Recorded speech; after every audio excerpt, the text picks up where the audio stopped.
Muito bom dia, muito boa tarde ou muito boa noite, consoante naturalmente a hora a que estejam a assistir a mais este novo vídeo aqui na nossa Casa Europa. No passado fim de semana realizaram-se importantes eleições legislativas na Alemanha. Foi um tema, de resto, a que já havíamos dedicado há algumas semanas um vídeo em que tentámos evidenciar algumas questões que permaneciam em aberto, algumas dúvidas que se mantinham relativamente a este importante ato eleitoral, dúvidas essas a que só o sufrágio iria conseguir responder. Uma das questões que na altura tivemos a oportunidade de evidenciar foi a de que existiam, à medida que se ia aproximando o dia da eleição, sérias dúvidas sobre quem poderia vencer este ato eleitoral. Durante os últimos anos, durante as últimas legislaturas, a Alemanha foi governada basicamente pela CDU-CSU, a coligação liderada pela senhora Angela Merkel, que havia vencido as eleições anteriores a estas. Ora bem, aquilo que se verificava e que as diferentes sondagens punham em relevo era que, à medida que o ato eleitoral se ia aproximando, não só a diferença entre os democratas cristãos da CDU-CSU e os sociais-democratas do SPD ia encurtando, como, a partir de determinada altura, verificou-se mesmo que os sociais-democratas evidenciavam uma tendência de ultrapassar a própria CDU-CSU. E, de facto, foi isso mesmo que veio a acontecer, ainda que por uma margem muito escassa, uma margem muito pequena. O SPD, liderado pelo ministro do Governo Federal, Sr. Olaf Scholz, conseguiu alcançar 25,7% dos sufrágios, uma pequena margem relativamente aos 24,1% da coligação CDU-CSU, que com este resultado obteve o pior resultado da sua história em eleições legislativas. Em terceiro lugar, ficaram os verdes, que obtiveram nesta eleição o melhor resultado alguma vez alcançado em eleições legislativas, logrando 14,8% dos votos. Em quarto lugar, os liberais, um partido clássico e tradicional na Alemanha, os liberais-democratas do FDP, obtiveram 11,5%, uma ligeira subida relativamente aos 10,7% que tinham obtido em 2017. Também no vídeo a que já fiz referência, publicado há algumas semanas, tinha sugerido que uma outra dúvida que, por certo, este ato eleitoral permitiria responder, teria a ver com a votação conseguida pelos partidos extremistas, quer da extrema-esquerda, quer da extrema-direita. Pois bem, no que diz respeito à extrema-direita, o Partido Nacionalista da Alternativa para a Alemanha desceu de 12,6% e do lugar de terceira maior força política no Parlamento alemão, onde de resto era o maior partido da oposição, para sexta força política a nível nacional. No polo oposto, na extrema esquerda, Die Linke, ou a esquerda, teve e registou uma acentuada queda, não tendo conseguido mais do que 4,9% dos sufrágios, conseguindo assim a sua entrada no Parlamento à tangente, apenas por ter conseguido eleger 3 deputados diretos num sistema eleitoral complexo, misto, em que se conjuga e em que cada eleitor tem a possibilidade de emitir 2 votos. Um para a escolha do seu deputado local, outro para a escolha de uma lista a nível nacional.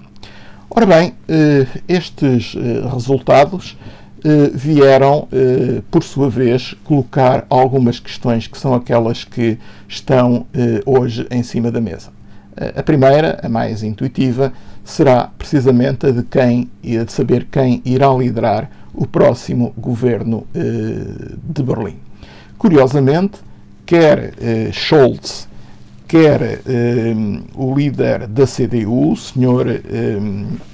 Laschet, vieram logo a seguir às eleições e nas horas subsequentes vieram reclamar legitimidade para formar o próximo governo. Ora bem, uma vez que não se registaram maiorias absolutas, resulta daqui a necessidade de a Alemanha continuar a ser governada por uma coligação. Põe-se logo a questão de saber quem vai liderar essa coligação, ou os sociais-democratas ou os democratas cristãos. Relativamente aos sociais-democratas, a opção normal, a opção natural, é que possam vir a formar uma coligação, por um lado com os verdes, por outro lado com os liberais. Mas essa opção de escolher como parceiros os verdes e os liberais não é exclusiva dos sociais-democratas. Os próprios democratas cristãos, apesar de terem ficado em segundo lugar, se conseguirem reunir as preferências quer de liberais, quer de verdes, poderão aspirar a continuar a liderar o governo de Berlim, pese embora tenham ficado em segundo lugar neste ato eleitoral. É, portanto, uma questão que vai permanecer em aberto, uma vez que a única coligação que parece afastada seria a manutenção da atual coligação dos dois principais partidos. Atualmente a Alemanha é governada por uma coligação entre democratas cristãos e sociais-democratas. Face aos resultados conhecidos, uma coligação entre sociais-democratas e democratas cristãos seria possível. No fundo, a repetição da coligação atualmente existente, ainda que desta vez liderada pelos sociais-democratas. Todavia, parece que essa opção mais não seria do que uma simples hipótese matemática, dado que, na prática, nenhum dos partidos, quer sociais-democratas, quer democratas cristãos, estarão muito interessados na manutenção ou na repetição dessa mesma coligação. Vai abrir-se, portanto, um período de negociações, que é um período de negociações sempre difícil, sempre complexo e, sobretudo, sempre dilatado no tempo. Basta referir, por exemplo, que as últimas eleições, em 2017, ocorridas também em setembro desse ano, apenas permitiram a formação de um governo, a celebração de um acordo de coligação que deu origem à constituição de um governo em fevereiro de 2018. Portanto, durante praticamente 5 meses, a Alemanha conheceu, na altura, um governo interino, um governo de transição, enquanto decorriam negociações para a formação de uma nova coligação de governo.